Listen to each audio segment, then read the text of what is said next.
Okay, so this is my setup here. You've got lots of different options. There's a lot of stuff going on the page, but once you get used to it, it becomes very useful and very helpful. The first step is you can actually create a new page down here. So just click plus and add a new page. If you want to edit the existing page, their mosaic page, basically you click over here, little lock button, and it allows you to lock or unlock the various different windows. So I'm going to just show you. You can see here how you can move things, you can adjust things. You've really got your whole window to play with. I've taken a blank account, sort of an empty account for the time being, just to show you this. And I'll go through each box on its own. So we'll start on the left. This is the book trader, where you can actually buy or sell based on the ladder. So if you click on the left, it'll buy something, and if you click on the right, it'll sell something, and you can right mouse click and you can then add a stop or do anything like that. Now I like to have the chart of the option up itself, and just cancel this. You can see here how this is the chart of the option. You've got the volume. I have some buttons that I've manually set up. If you want to buy the bid or sell the bid, if you click configure, that'll actually allow you to duplicate any of these, or to create new ones or edit them. I've got some trailing stops. I've got some 15% take profit or 25% stop. However, you've got the flexibility to set that up. If you have more questions on that, let me know. And that's what I have on the chart itself. I have two separate watch lists. The purpose of these watch lists for me is just the quickest way to pull up the option chain. So if you look here, you'll see actually that these little links, one is green, one is red. All the green links link together. So the green link, green link, green link, green link. So if I open Tesla, for example, under the green link, everything will change right away. And it'll bring up the option chain. Now, if I click on Microsoft, for example, you'll see the same thing will happen. But if I click on it here, it actually won't bring it up. It's linked to a separate window where I have the depth of market for ES open. So I'll just go back here for a second. Let's just pick a random. Yeah, you can't trade index. Let's click at Microsoft.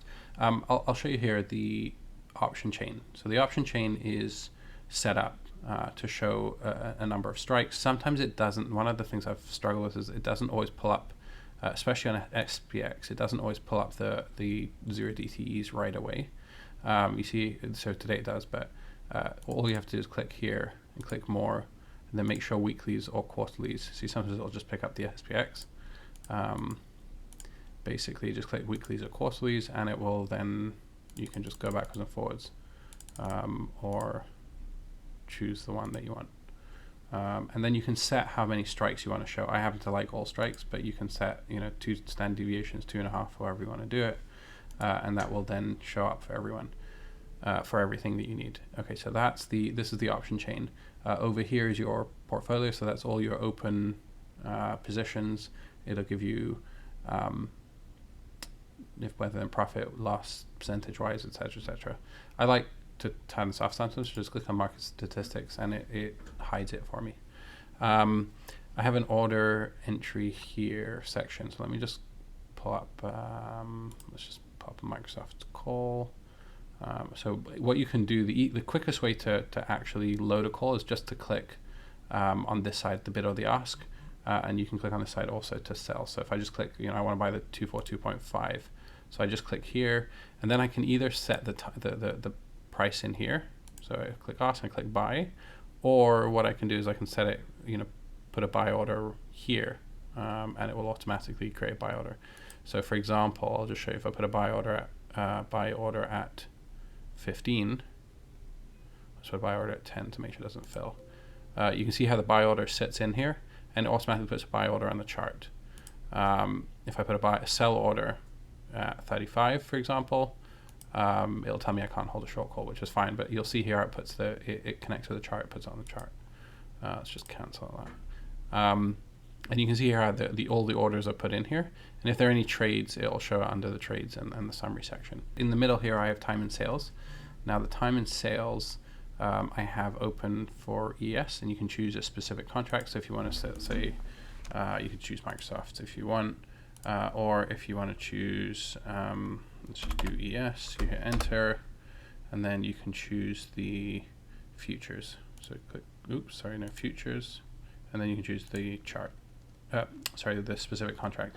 Now I have it set to be only specific blocks, so I have a block filter, and you can set the block size. I have the block size set to 50, but you can choose whatever you want to do, and then it will automatically load all of the 50 plus block sizes that have closed through the day.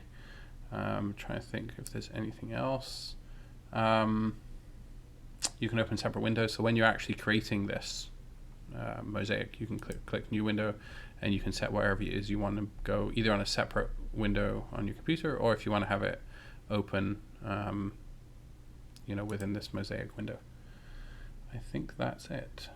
That's really all I use. You can set alerts if you want.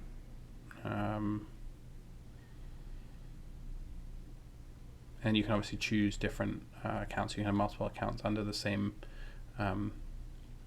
login. So I have multiple accounts. If you click on the arrow here, all the other accounts will pop up. Okay, I hope that helps. If there's anything I can help with, let me know.